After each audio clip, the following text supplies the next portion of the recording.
September 21st, Donald Cargill. When life is filled with challenges, faith-filled men draw strength from the life to come. On the night of June 3rd, 1680, Donald Cargill and Henry Hall sat in the Quiet Inn in Scotland. They were rebel ministers being hunted by King Charles II, who wanted total control of the church. They were leaders in the Covenanter movement, Scottish Christians, who met in secret because they refused to recognize anyone else but Jesus Christ as the head of the church. But on this night, in the inn known as the Palace in South Queensferry, all they wanted to be was two friends enjoying each other's company and a well-deserved rest. After a short while, a nobleman sat down at their table. The man asked Cargill and Hall to share a glass of wine with him, and being gentlemen, they did. But as soon as they finished their wine, the man stood and drew his sword. His name was Middleton, governor of Blackness, and he arrested the two ministers. The ministers drew their own swords. Middleton attacked first, seriously injuring Cargill.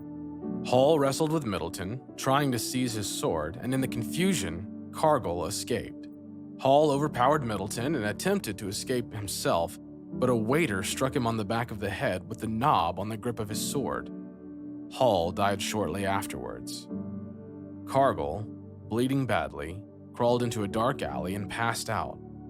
A woman found him, tore her own clothes to bind his gaping wounds, and after a great struggle to lift his body, carted him to the house of James Punton. Although the Puntons were strangers to Cargill, they showed him mercy. They fed him and called a surgeon to dress his wounds. A few hours later, after Cargill was well enough to stand, he thanked them and departed. Cargill fled to neighboring Cairnhill. He had lost a dear friend and almost his own life. An innocent man and his family would likely suffer because they helped him. Most men would have found somewhere to wallow in self-pity, to lick their wounds. Cargill knew his time was short.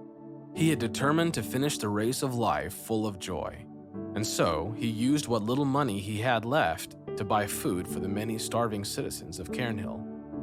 Then he stood on top of a crowded hill, still covered in dried blood, and he preached from Hebrews 11. Cargill reminded his audience of those who through faith conquered kingdoms, stopped the mouths of lions, escaped the edge of the sword. Some were tortured, refusing to accept release so that they might rise again to a better life. Others suffered chains and imprisonment. They were killed with the sword. They went destitute, afflicted, mistreated, wandering about in deserts and mountains and in dens and caves of the earth. Hebrews 11:32-38. Angered by his failure to capture Cargill, Middleton forged a letter from Robert Stark, a famous preacher, inviting Cargill to preach in Edinburgh. But once again, a woman, Mrs. Moore, came to Cargill's aid and warned him that Middleton's soldiers were waiting for him. Cargill fled, and for the next 13 months he preached in secret open-air meetings wherever he could. Cargill was finally captured on July 27, 1681. As he approached the gallows, his joyful expression shocked everyone. His last recorded words were, "The Lord knows I go on this ladder with less fear than I ever entered the pulpit to preach." Let us run with perseverance the race marked out for us, fixing our eyes on Jesus. Hebrews 12:1-2. Today, where do you get your strength? When life is filled with challenges, faith-filled men draw strength from the life to come.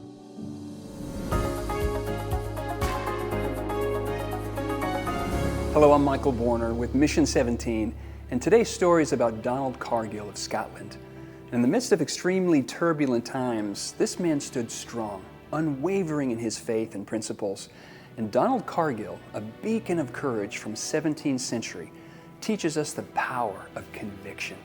And I love the statement about his life. He was determined to finish the race of life full of joy. Love that. Our 21st century pressures may not be on par with those of our faith's history.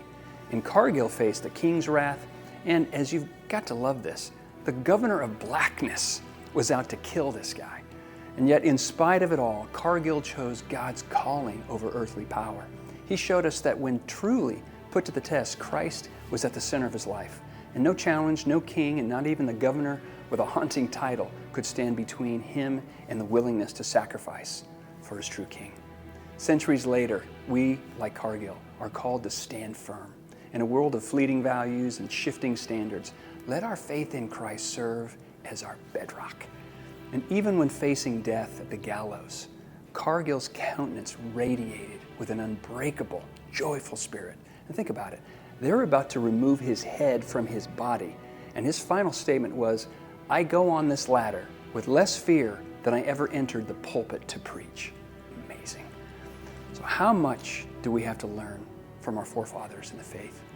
From this story, we learn that true strength isn't just physical. It's the courage to hold on to our faith in the unshakable character of Christ, even when the storm rages or the gallows beckon our lives. Let our challenge today be to draw deep inspiration from the same fervor, the same faith, and the joy as Donald Cargill did.